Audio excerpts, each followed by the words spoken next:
Hello everyone, সবাই কেমন আছেন? আশা করছি সবাই খুব বেশি ভালো আছেন। আমিও মোটামুটি ভালো আছি। তো আজ আমরা চলে যাচ্ছি নবদ্বীপ থেকে মায়াপুরে। তো তার জন্য আমরা সবাই রেডি হয়ে বেরিয়ে পড়েছি আর একটি টুকটুক নিয়েছি। টুকটুক নিয়ে এবার চলে যাচ্ছি মায়াপুরের উদ্দেশ্যে। তো সবার আগে আমাদের টিকিট কাটতে হবে। তো টিকিটটা কিসের জন্য কাটতে হবে সেটাই আমি আপনাদের সাথে এবার শেয়ার করব। তো সবাই আপনাদেরকে হ্যালো বলছে এই ভিডিওর মাধ্যমে। মায়াপুর যাইতাম।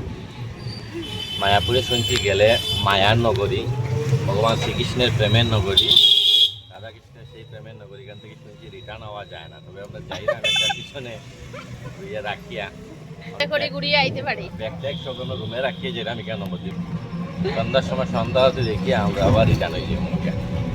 তো সবাই সঙ্গে থাকুন, চলুন মায়াপুর। আমরা এসেছিলাম নিউ করিমগঞ্জ থেকে নবদ্বীপ, আর এবার নবদ্বীপ থেকে টুকটুক রিজার্ভ করে তারপর এবার আমরা চলে এসেছি মায়াপুরে যাওয়ার জন্য। তো এখানে লঞ্চের জন্য টিকিট করা হচ্ছে। তো পার হেড 10 টাকা, মানে জন প্রতি 10 টাকা নেবে। তো এবার আমরা ধীরে ধীরে লঞ্চে ওঠার জন্য যাচ্ছি। এখানে অ্যানাউন্সমেন্টও করছে, কারণ অনেকগুলা লঞ্চ যায়। তো ফ্রেন্ডস, আপনারা যদি নবদ্বীপ থেকে মায়াপুর যেতে চান তাহলে নবদ্বীপে এসে এই জলপথে টিকিট করে তারপর যেতে পারবেন। তো লঞ্চে যদি আপনারা যেতে চান তাহলে লঞ্চের টিকিট টাইম থাকে সকাল 6:30 থেকে রাত্রি 8টা পর্যন্ত, আর জনপ্রতি 10 টাকা। আর যদি আপনারা বড় বড় যেগুলো নৌকা আছে ওই নৌকাতে যদি যেতে চান তাহলে নৌকার মানে টাইম যেটা থাকে সকাল 5:30 থেকে রাত্রি 11টা পর্যন্ত। তো আপনারা যদি আমার এই ভিডিওটা দেখে কখনো আসেন মায়াপুর থেকে নবদ্বীপ থেকে নবদ্বীপ থেকে মায়াপুরে যেতে চান তাহলে এইভাবে যেতে পারবেন আপনারা। তো আপনাদের সাথে কথা বলতে বলতে দেখেন আমরাও এসে পৌঁছে গেছি, আর এবার আমরা লঞ্চে উঠব সবাই। তো মা গঙ্গাকে স্মরণ করে এবার আমরা ধীরে ধীরে লঞ্চে ওঠার জন্য রেডি হচ্ছি। জয় গঙ্গা মাইয়া।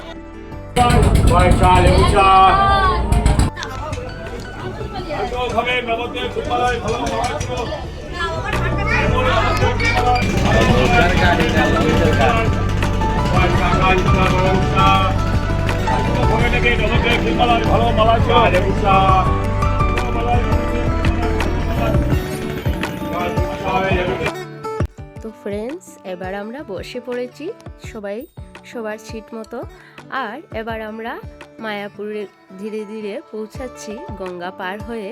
তো এই গঙ্গার দৃশ্যটা দেখেন, এত ভালো লাগছে দেখতে। আর অনেক মানুষ সাইকেল, তারপর অনেক কিছু জিনিস নিয়ে, মানে ভারী ভারী জিনিস যেগুলো বা অনেক ধরনের ছোটোখাটো গাড়ি, এইগুলা বড় বড় নৌকাতে তারপর লঞ্চে উঠিয়ে তারপর এই পার থেকে ওই পারে যাচ্ছে।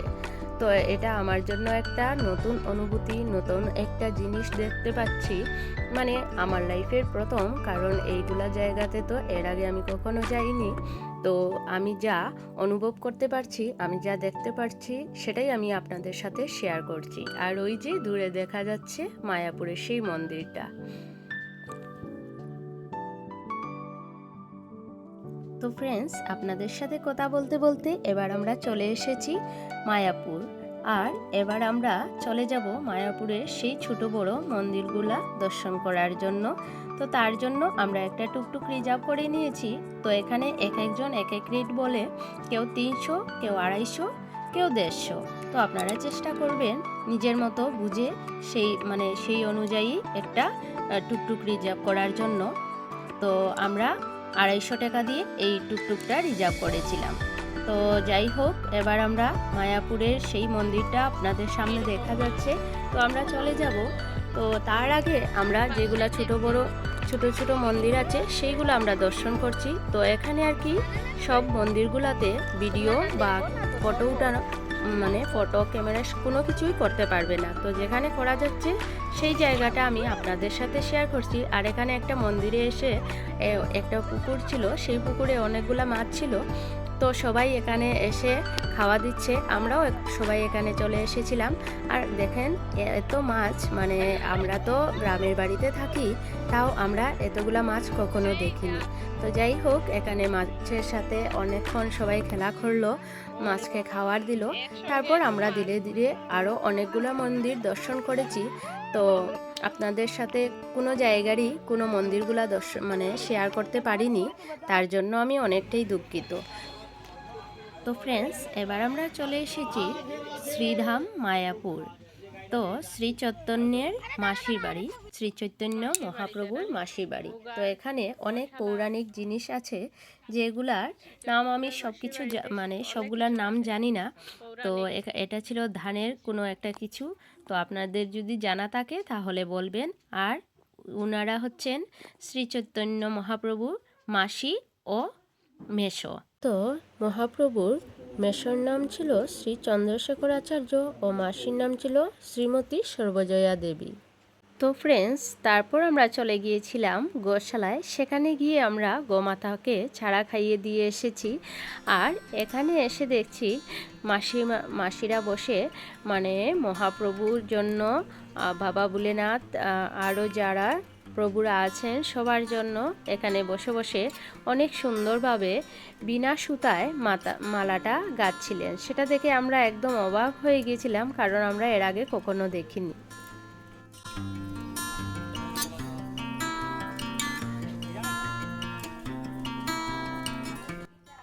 তো ফ্রেন্ডস, এটা মায়াপুরের সবচেয়ে প্রধান ও পুরনো ইস্কন মন্দির। তো এবার আমরা সেই মন্দিরটাতে চলে এসেছি, যে মন্দিরটার অপেক্ষায় আমরা এতক্ষণ ছিলাম। তো সবার প্রথম এসেই দুপুরবেলার জন্য প্রসাদ নেব বলে আমরা এখানে টুকন কাটছি। টুকন লইমো, টুকন নিয়ে প্রসাদ খাইমো। 12:30 থেকে খাওয়া শুরু হয়। মানে সাদা ভাত, ডাল, মিক্স সবজি, পনির, পায়েস এগুলো পাওয়া যায়। মায়াপুরে সবচেয়ে বিখ্যাত হলো প্রসাদ। খুবই স্বাদ আর সুস্বাদু নিরামিষ খাবার পাওয়া যায় এই মন্দিরে। এছাড়া এখানে পাবেন মালা, ধর্মীয় বই, পোশাক, স্মৃতিচিহ্ন, অনেক কিছু।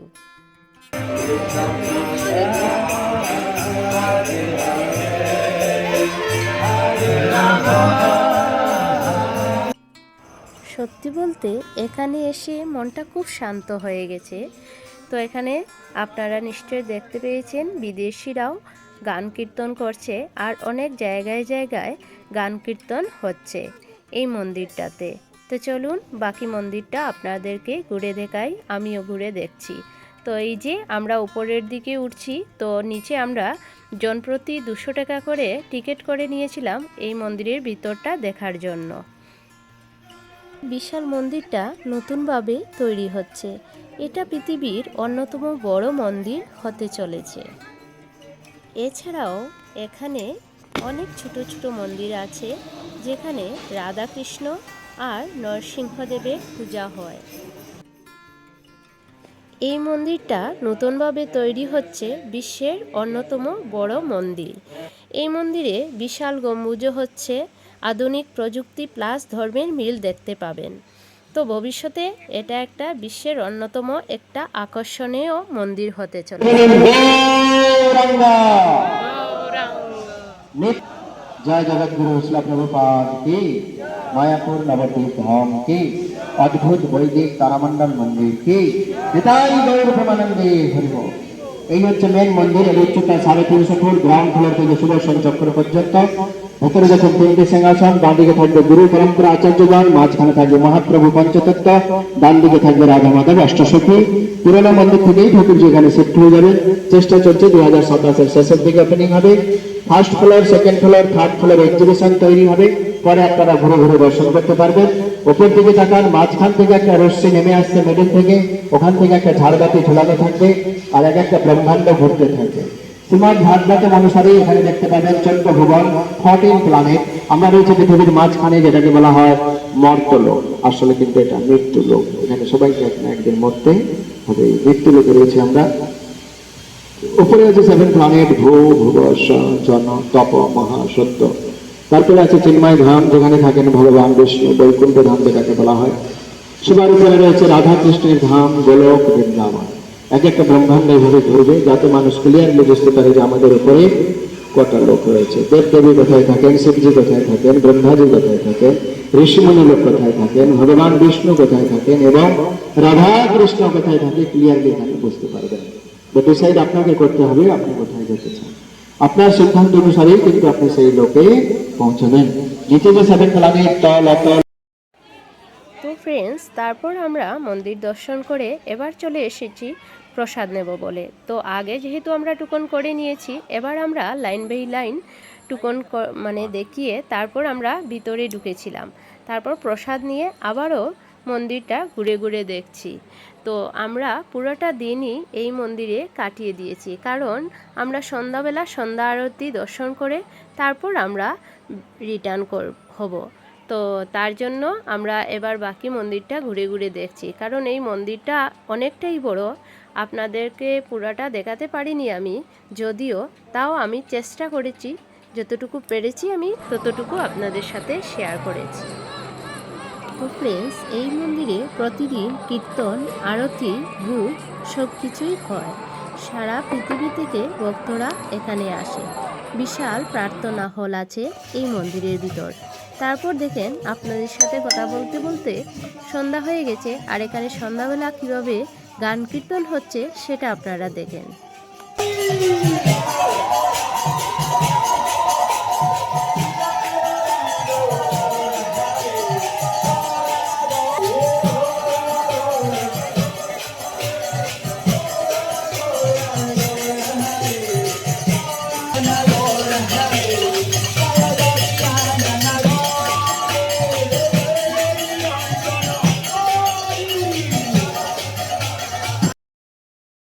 তারপর আমরা চলে গিয়েছিলাম সেই হলে, যেখানে ভিডিও করা মানা আছে, যার জন্য আমি ভিডিও করতে পারিনি।